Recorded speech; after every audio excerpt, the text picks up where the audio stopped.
Today is Wednesday, June 5th, 2024, and you're listening to ZIZ Radio 96.1 FM. Welcome to The Edge. I'm your host, Devonne, Cornelius, and thank you for joining me on the program for today. This program is also being carried live on ZIZ TV, as well as ZIZ's social media platforms. You can check us out on YouTube at ZIZ Online and Facebook, ZIZ Broadcasting Corporation. The numbers to call when we open the phone lines later are 465-2555 or 718-577-2916. Good morning, good afternoon, good evening to you wherever you are, whether you are in St. Kitts and Nevis, across the Caribbean region, or other parts of the world. Thank you for joining me on the program for today. I want to begin with an update from the Caribbean Examinations Council. Last week we held a brief discussion on this with regards to an update from CXC regarding the suspension of the CXC syllabuses, and they have since issued an update. So, arising from a meeting with ministers of education on June 4th from across the Caribbean region, the Caribbean Examinations Council, CXC, will continue to offer syllabuses for Caribbean Advanced Proficiency Examination CAPE, Green Engineering, CAPE Electrical and Electronic Engineering Technology, Caribbean Secondary Education Certificate CSEC Agricultural Science Double Award, and CSEC Industrial Technology, the Mechanical Engineering option, in keeping with its menu of new generation technology and science syllabuses. At a press conference convened after the meeting, Dr. Wayne Wesley, CXC Registrar and CEO, met with reporters to make the following announcements. He said, quote, "The meeting with the Ministers of Education demonstrated our shared commitment to find a critical path forward on this matter, given the pressing education and human capacity development imperatives facing the region." End of quote. The ministers were forthright in their positions, pledging their support for CXC and for more direct lines of communication with the CXC. He said, quote, "I therefore want to announce our agreed positions emerging from the meeting as follows. The Caribbean Examinations Council will continue to offer syllabuses for CAPE Green Engineering, CAPE Electrical and Electronic Engineering Technology, the CSEC Agricultural Science, and the CSEC Industrial Technology. CXC has rolled out a menu of new generation technology and science syllabuses, and some are not yet in desired demand. Governments will work with CXC in building demand for these new programs to enable their cost viability." Accordingly, today's deliberation, or the deliberation on June 4th with the Ministers of Education, reinforced the in science, technology, engineering, art, mathematics, STEAM, education, and climate smart agriculture, which are considered critical for the economic growth and sustainable development of the region. CXC is committed to ensuring its communications protocols afford the Ministers of Education greater line of sight of high-level policy recommendations for decision-making. In closing, he said, quote, "Let me share for the record that the Caribbean Examinations Council is deeply committed to the educational and human capital development of the region, and we will work with all our stakeholders to achieve our vision to advance the fortunes of our region." End of quote. If you're just tuning in, you're listening to The Edge on ZIZ Radio 96.1 FM, and I am sharing with you, the listeners, an update from the Caribbean Examinations Council, a press release issued on June 4th 2024 regarding the suspension of their syllabuses. That is the agricultural science for CSEC, as well as industrial technology. Now, last week, CXC, I think it was last week or the week before, CXC, they said they made a premature release or premature announcement that they have taken the decision to discontinue the offering of these courses because of cost issue or the economical issue, where they're not able to, in other words, the dance ain't paying for the lights. And so you have a case where people are not signing up for the subjects, they're not sitting the subjects, and they're not making enough money to actually offer the subjects. And so that was one of the reasons listed in the release. However, CXC since came out to say that that was a premature release and they did not actually concretize it or make a final decision on it. They have since met with the ministers of education across the region, and they have made the decision to continue with the offering of these courses. Of course, when that decision or announcement came last week or the week before, people began to ask questions about, what does this mean for the Sustainable Island State Agenda here in St. Kitts and Nevis, and what does it mean for the Sustainable Development Goals to be achieved by 2030. And you can't say that you want to achieve a sustainable Caribbean, or you have goals that you want to achieve in terms of sustainable development, but you're not offering subjects such as agricultural science or mechanical engineering or mechanical or industrial technology, that is. And so those are some of the concerns that were raised by, when I say stakeholders, students and parents and teachers alike. But the CXC has since met and made those decisions. It is 6 minutes past the 11 o'clock hour, and you are listening to The Edge. Now, I also want to share with you, still on the local scene, highlights of a cabinet meeting held on June 3rd, Monday, June 3rd.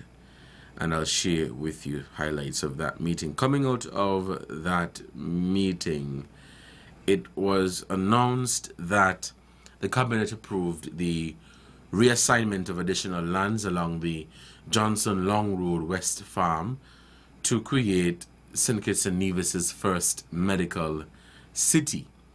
Now, initially, 7 acres were designated for the construction of new, modern, climate-smart JNF General Hospital. However, with the vision of the Prime Minister and Minister of Health, Dr. Terence Drew, an additional 10 acres were allocated to realize the goal of expansive, climate-responsive, and modern healthcare services. A medical city is a large-scale healthcare complex that integrates various medical facilities, research institutions, educational centers, and support services within a single coordinated environment. So think of it as a business complex, but all of the services that will be offered at that complex would be related to medical services and healthcare. Hence the reason why they use the term a healthcare complex or a medical city. For a small island state like St. Kitts and Nevis, establishing a medical facility is crucial as it enhances local healthcare capabilities, reduces the need for residents to seek medical treatment abroad, and attracts medical tourism, boosting the economy. Additionally, it can serve as a hub for medical research and education, fostering innovation and improving overall public health standards.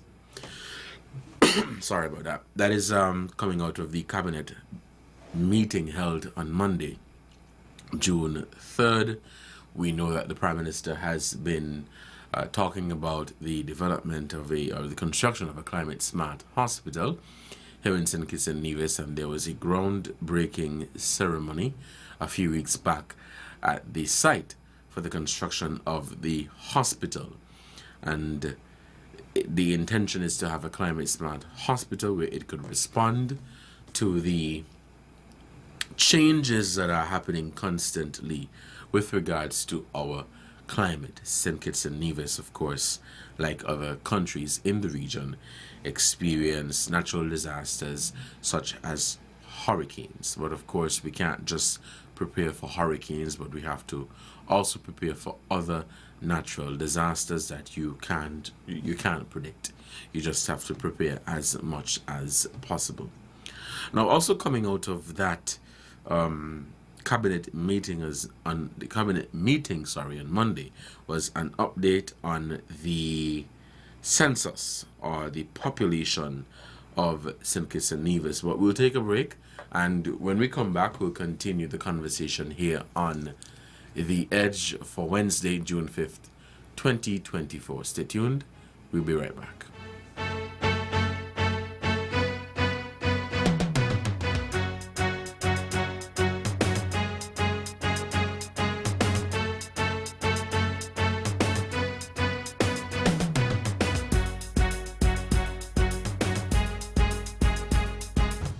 From the heart of ZIZ Radio comes a political talk show like no other. The Edge, with host Devonne Cornelius giving you his take on the biggest stories happening in governance today. Got something to say? Let's hear it. Give us a call at 869-465-2555, Monday to Friday from 11 a.m. to 12 noon.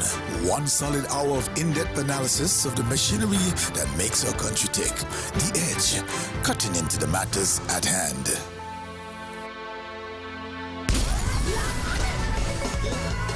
Hey, I'm Mary J. Blige. Alkaline. Hey, I'm Cat from Third World. Nicholas Branker here. I'm Freddie Jackson. You already know what it is, Rose. And this is your boy Ketidan inviting you to our annual St. Kitts Music Festival. Yep, that's right.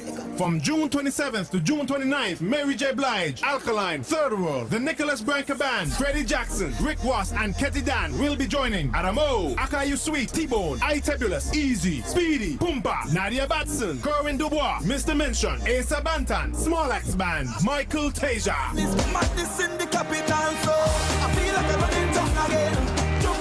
Kabaka Pyramid, Jados, Busy Signal, Tommy Lee Sparta, Cableton, Massacre, Greenhouse Band featuring Mishka, Highlight.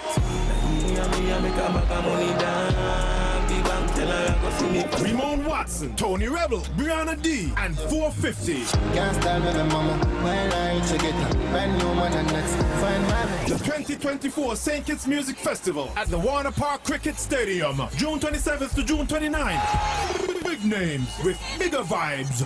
This is where music meets paradise.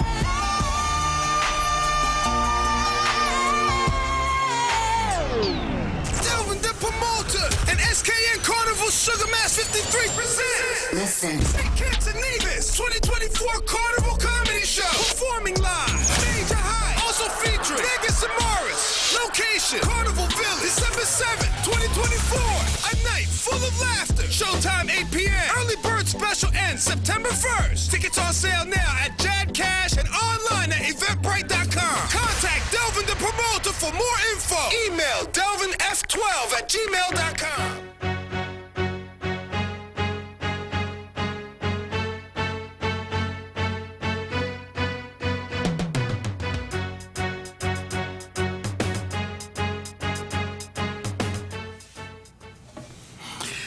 It is 15 minutes past the 11 o'clock hour, and you're listening to The Edge here on ZIZ Radio 96.1 FM.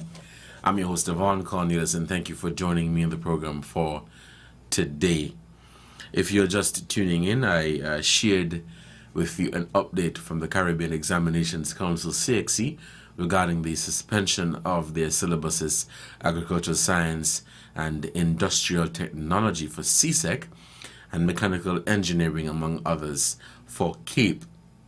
They met with Ministers of Education on June 4th and decided to continue offering these subjects. CXC did mention that they will be working closely with the respective governments across the region to work out the cost viability in terms of offering these subjects.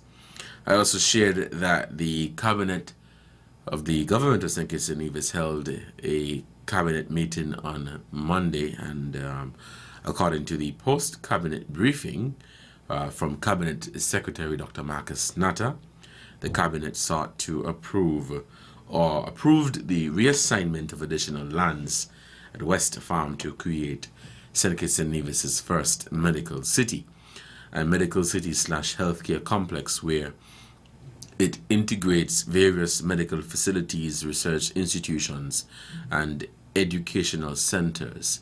So as I said earlier, think of it as a business complex, but all of the services that would be offered there are healthcare related medical services that would be offered there, hence the term a medical city. And highlighted here in the update was that the reason why they're going forward with this is they're looking at ways where medical research could be done there. They're looking at medical tourism and attracting medical tourism, which would in turn boost the economy. And I think this is a part of the government's efforts to look at different areas of the economy as they make attempts to wean the country off of its heavy reliance on the CBI program. Now, also coming out of the cabinet meeting on Monday, the Cabinet of Ministers received a presentation from the 2022 Population and Housing Census of St. Kitts and Nevis. You would recall that in 2022 and early parts of 2023, there were, I think they call them enumerators, or let me just say agents. There were representatives from the Department of Statistics and the people who assisted. They were coming around, going across the various communities across St. Kitts and Nevis to conduct a census. And that was to get the population of St. Kitts and Nevis. As you may be aware, the last census was in 2011. Yes, it was in 2011. And so it was due for a census to be done again. I find the numbers to be surprising, as I was somewhat of the opinion that the numbers were going to be higher. But I'm going to share the numbers with you and get your take, and perhaps we could have a conversation about, what you think caused, well, not caused, but the reason as to why the numbers are low and should have or could have been higher. So the enumerated population for St. Kitts and Nevis for 2022, according to the Department of Statistics, is 51,320 people, marking an 8.7% increase over the 2011 census of 47,195 people. This reflects an increase of 4,125 people over the 11-year period, averaging an annual increase of 0.76% during the intercensal period. The island of St. Kitts is home to 38,138 people, accounting for 74% of the federal population, while Nevis, with 13,182 people, comprises the remaining 26%. These figures underscore the steady population growth and distribution between the two islands, providing a crucial basis for future planning and development initiatives. The next steps involve deeper analysis and detailed reporting to provide further insights into the population's living conditions and demographic profiles. The Department of Statistics will be publishing the final census report in the coming weeks, and of course when they do so, I will be sharing with you. They received the presentation from the Director of Statistics, Carlton Phipps, and Cornelius Williams, social statistician from the Department of Statistics. And the director described the census exercise as a comprehensive enumeration for the entire population, gathering data on behavior, demographics, and housing conditions through face-to-face interviews. And the census covered individuals across both islands, utilizing 295 enumeration districts. Initial field work began in April 2022, achieving 97% coverage by 2023 or February 2023, and concluded by March 2023. For some reason, I thought the population was higher. We were having a discussion, my colleagues and I were having a discussion this morning, and we were saying that we thought the population, for some reason, was higher, or we thought that the increase would have been higher. But an increase of just over 4,000 or more than 4,000 in 11 years, I mean, I think that's very small. Very, very small. 4,000 people, 11 years? That's very small. So, you know, we have work to do. But at the same time, in increasing the population, we also have to do work in healthcare and education, social services. So it's not just a case where you increase the population, but there must be, healthcare must be right, education, national security, social services, all of these things must be supported and properly built out to ensure that it could withstand the increase in the population. There are some who would argue that they're fine with what the population is at the moment, but if we want to continue to build out the economy and look at various areas for improvement, we can't do it without people. We need people. We need people to build out the economy. And it brings me to, you know, looking at the healthcare system.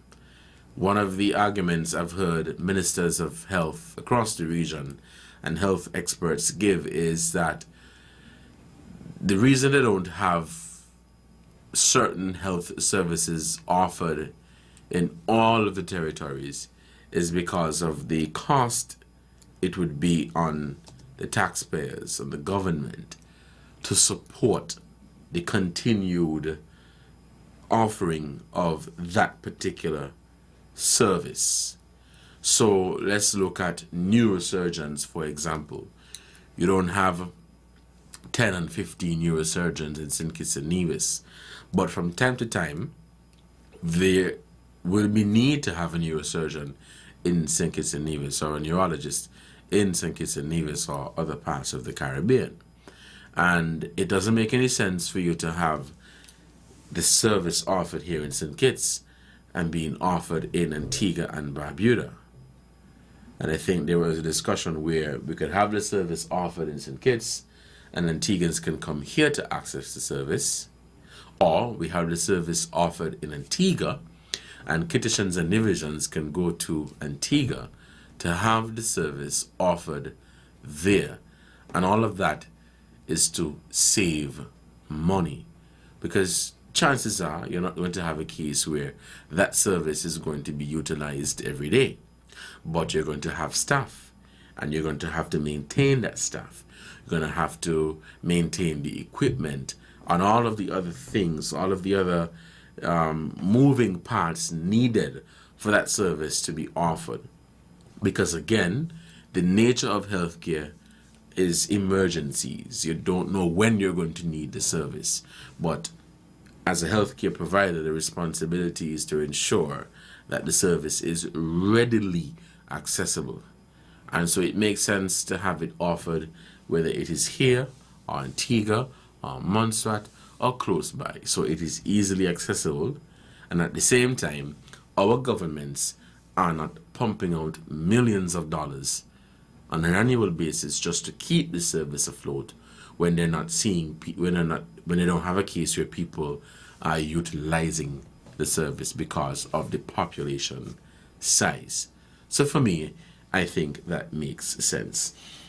We'll open the phone lines to hear your views and opinions on the topics that I've raised thus far, and so you can call us at 465-2555 or 718-577-2916.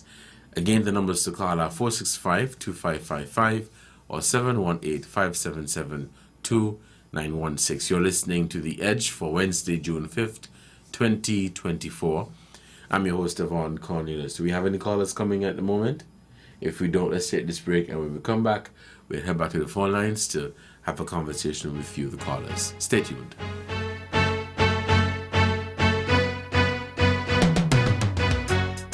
Celebrating culture, embracing history. It's Culturama 50.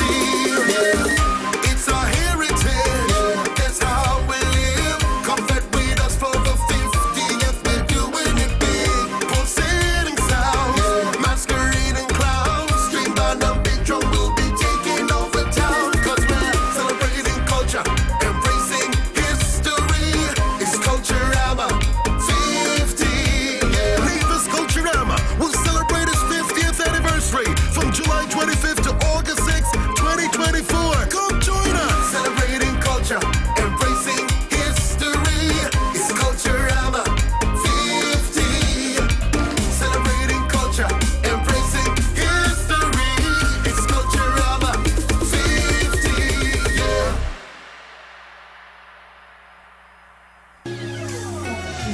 Grace be to you and the peace be multiplied from God the Father and our Lord and Savior, Jesus Christ. Hi, I'm Jazzy D. And I am called this Wingate, and we are blessed to be hosting the Sound of Praise. Our early morning gospel program right here on ZIZ Radio. It's a morning of great music, inspirational features, and the uncompromised Word of God, which is basic instructions before leaving earth, and much more. Join me, Jazzy D. And join me, call this Wingate, from 3 to 6 in the morning for the Sound of Praise. Hallelujah! My hallelujah belongs to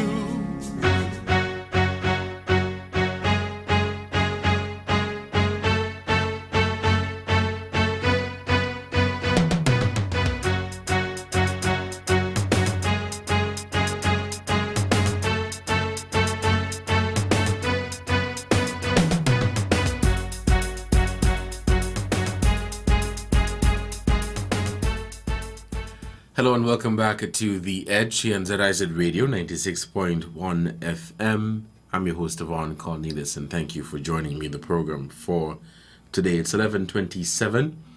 We begin taking your calls at 465-2555 or 718-577-2916. Those are the numbers you call to participate in the conversation.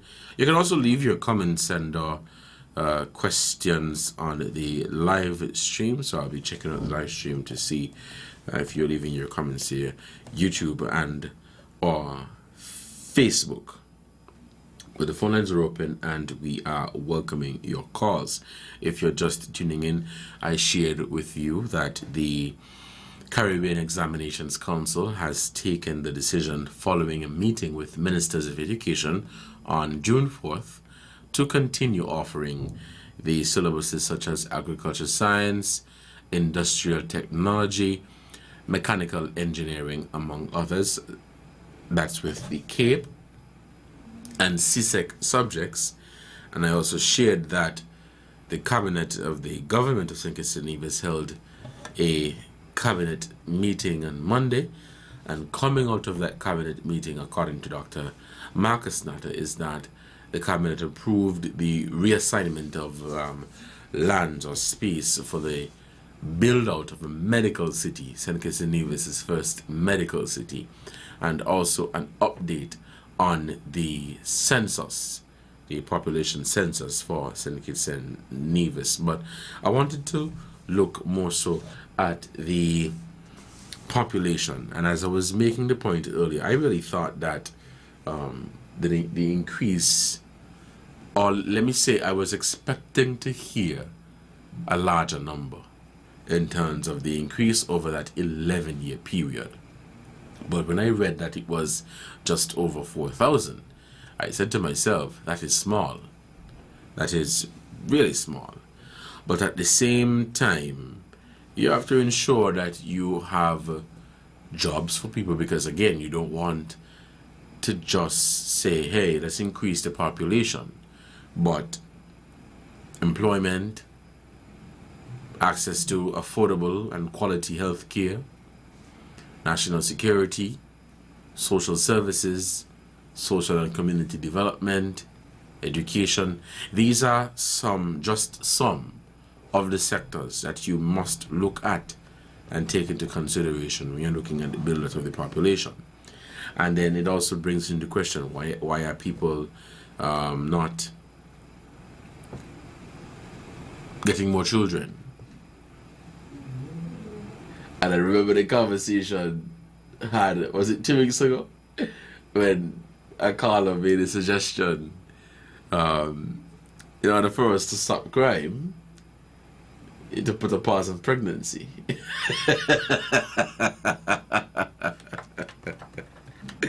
So he's saying put a pause on pregnancy, but based off of the population census. So which means you'll be having some babies soon?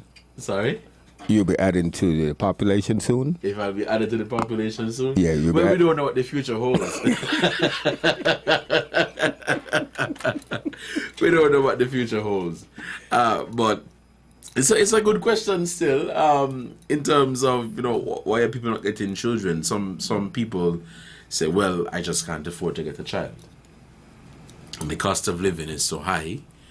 You go to the grocery store and you go with 100 EC, and you come out and you're ashamed, because you're like, what is 100 EC at a grocery store today? And I'm speaking the hard truth, the harsh reality. And so these are things that people take into consideration. I know older folks will always say, man, you need to go and get a child. For me, I think it is easier said than done, because there are things that you need to take into consideration.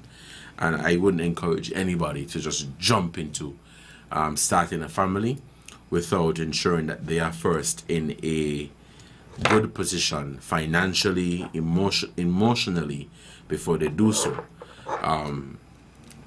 Because to me, you're just adding to the woes that we have in society if you don't take these things into consideration, So these are some of the concerns that people my age have, not being able to provide for their children the way that they would want to, and not having to depend on the state or having to depend on family and friends who may fail you.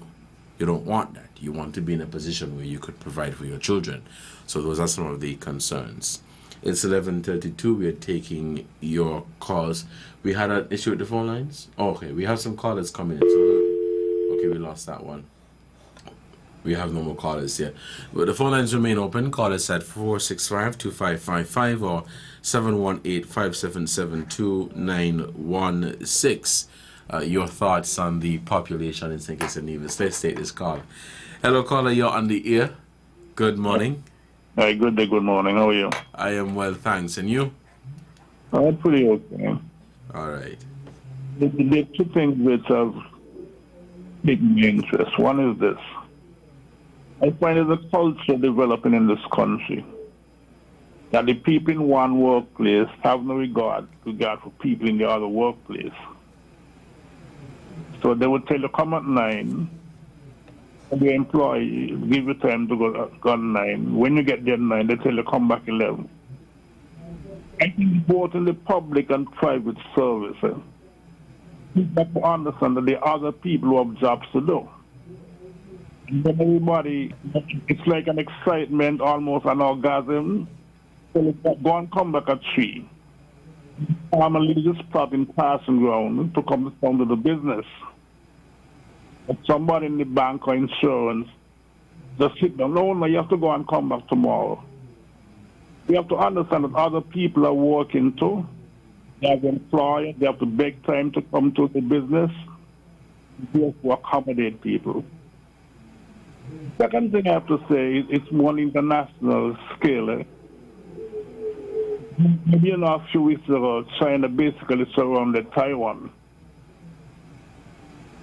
Now, when you look at the historical, archaeological facts and anthropological studies, Taiwan had a people unique to Taiwan, But the old colonial system, the bigger countries going in invade the smaller countries, basically subjugate their people.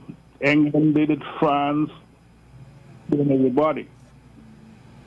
Now, when you compare Taiwan to China and to India, it's about maybe 150 or 200 kilometers further from India. But have you ever heard India trying to dominate the people in Sri Lanka? What we've seen is a trend in this way where autocratic governments are trying to take over and control other people. But for years, India and Sri Lanka have been living peacefully. But China insists that Taiwan is theirs, and one day they would overthrow Taiwan.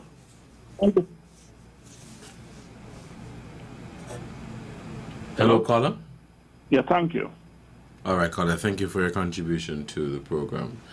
It is 11:36, and you're listening to the Edge here on ZIZ Radio 96.1 FM. I'm your host, Devonne, Cornelius, and the phone lines remain open at 465-2555 or 718-577-2916. Call us and lend your voice to the discussion at hand, whether it is on the topic of the CXC continuing to offer the subjects that was announced, the subjects that they announced that they would discontinue, or whether it is on the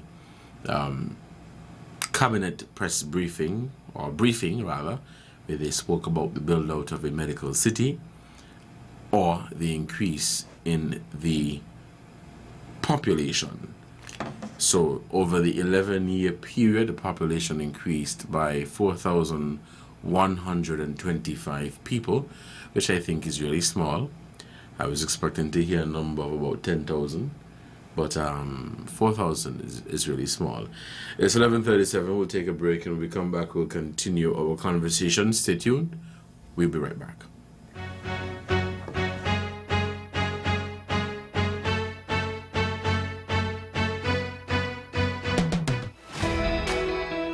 Join us every Wednesday for In Focus, a weekly talk show produced by the St. Kitts Nevis Information Service, where we provide exclusives with key persons within the government and discuss pertinent, relevant, and interesting matters that affect us all. Tune in every Wednesday, live on ZIZ Radio and streamed live on Facebook at SKNIS Media and ZIZ Online. In Focus, your government, your business.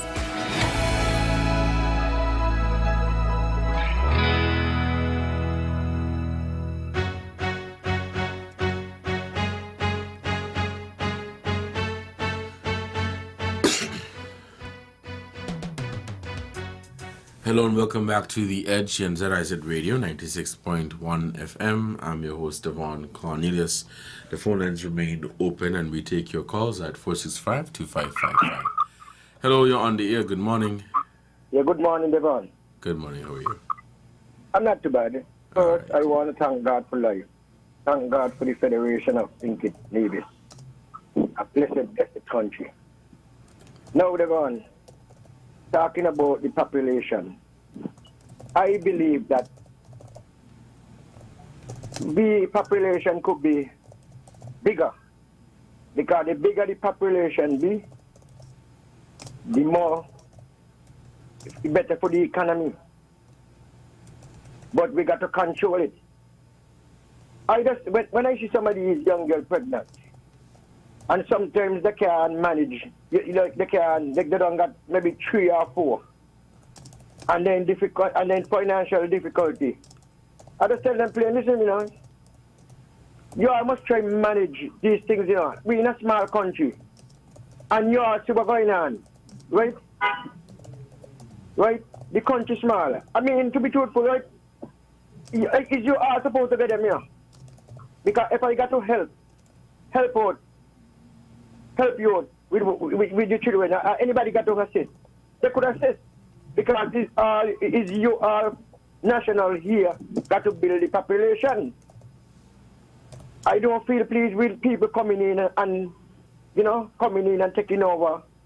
I prefer that my own people then take over, do what they got to do, and help build the population. You understand? We're in a small country. But when you're in a country and you got more foreigners in the country and your own people then, you know, it make the country look bad. Because some of these people are going to send back out their money out of the country. But you're going to get the children them here now. Your son might come get your job, they're going to come getting good job and everything and try to control whatever, are they in business or whatsoever, and the money will stay in the country.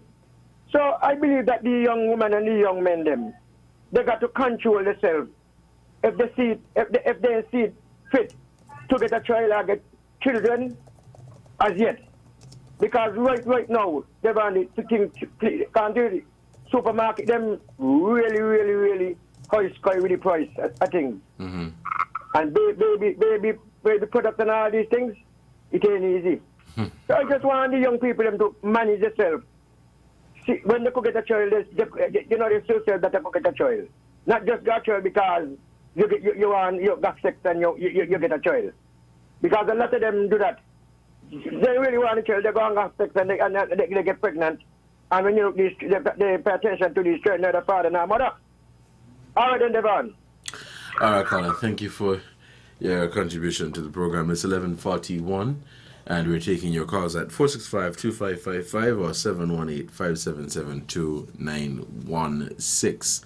So the increase in the population, and this is something that I'd like to continue the conversation on, and of course diving deeper into it, especially when the Department of Statistics releases the findings, their comprehensive findings from the census that they did, and they mentioned that they collected data on living conditions, the demographics, and other factors relating to the population of St. Kitts and Nevis. And it would be very interesting to look at some of the data or some of the information that will be coming out of this in terms of the demographics, in terms of the people who reside in St. Kitts and Nevis, as well as the living conditions. I think that would be useful information that would help to guide our position or our conversation on the topic of increasing the population.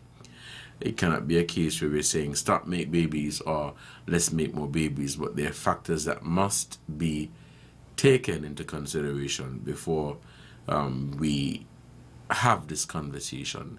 I mentioned on the surface in terms of looking at healthcare, looking at social services, looking at education, national security, and even public infrastructure. All of these things must form part of the conversation.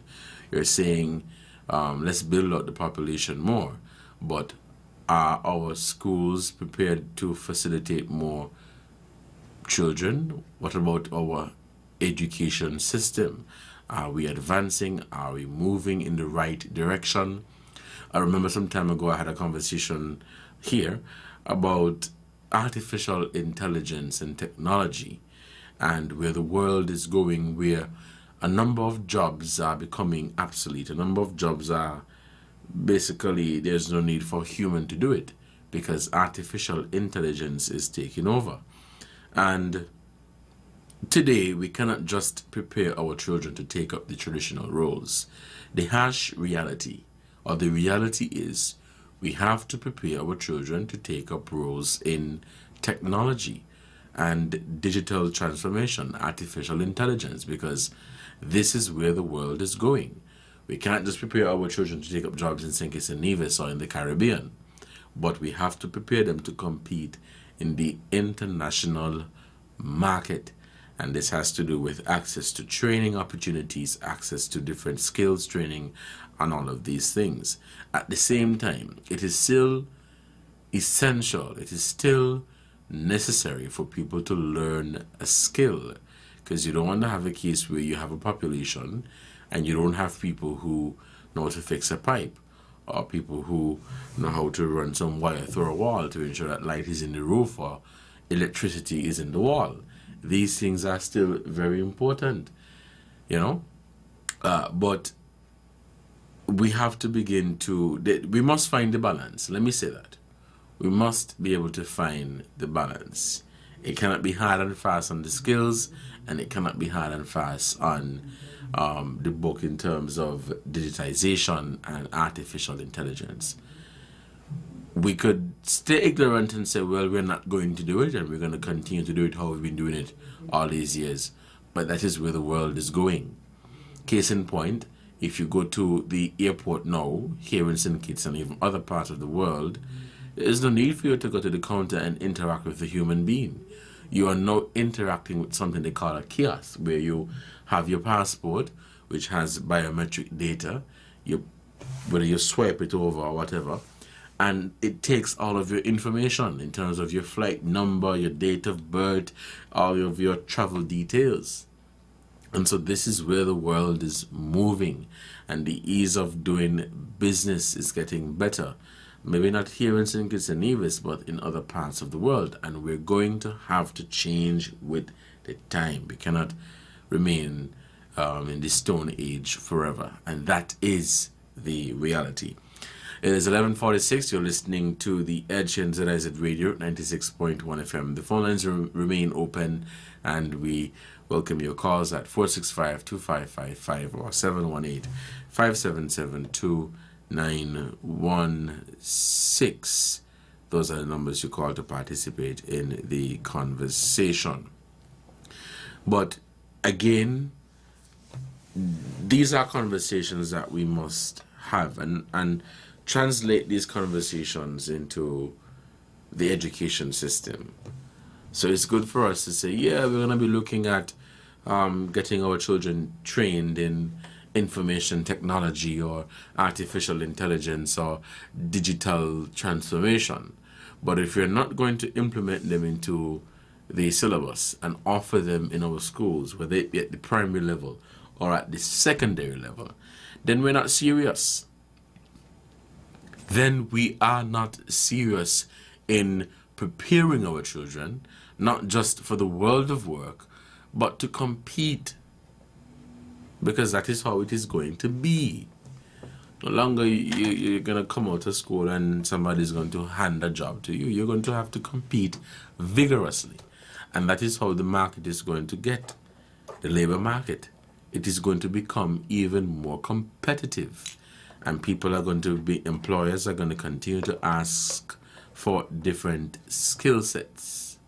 And people are looking at skills and basically, what could you bring? What can you contribute differently to that person? What can you bring to the table to ensure growth and development? These are questions that are going to be asked. But we must do the foundation work. We must do the groundwork to get our children ready.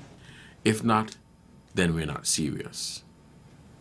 Something like the financial education and savings program that the government has been looking at for quite some time, where they're saying they want to roll out this program.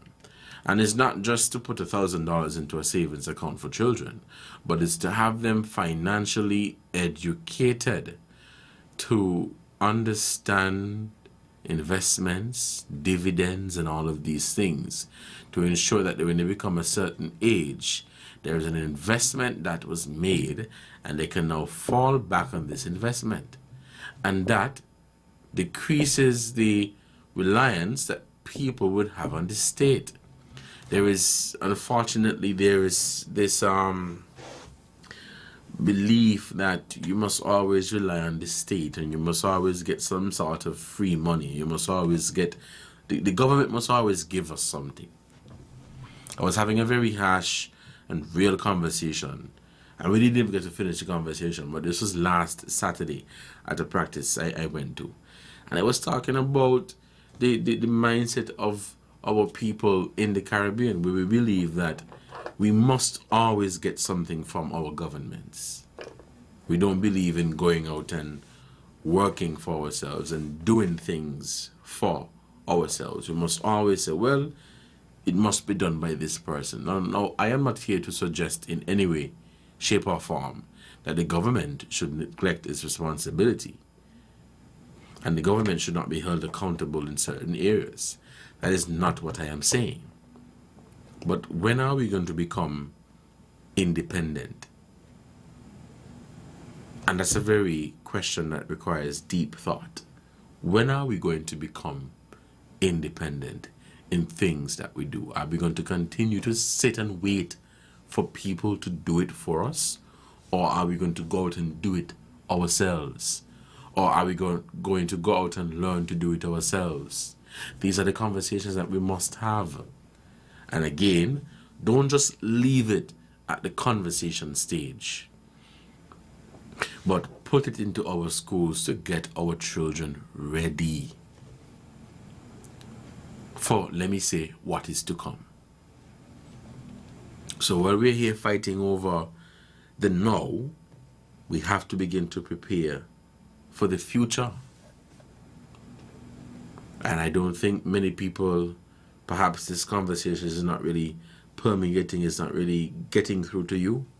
But I want you to understand that there is so much more that our people could do, but I think we are a bit laid back. We're a bit limited in terms of our ideas and in terms of trying new things.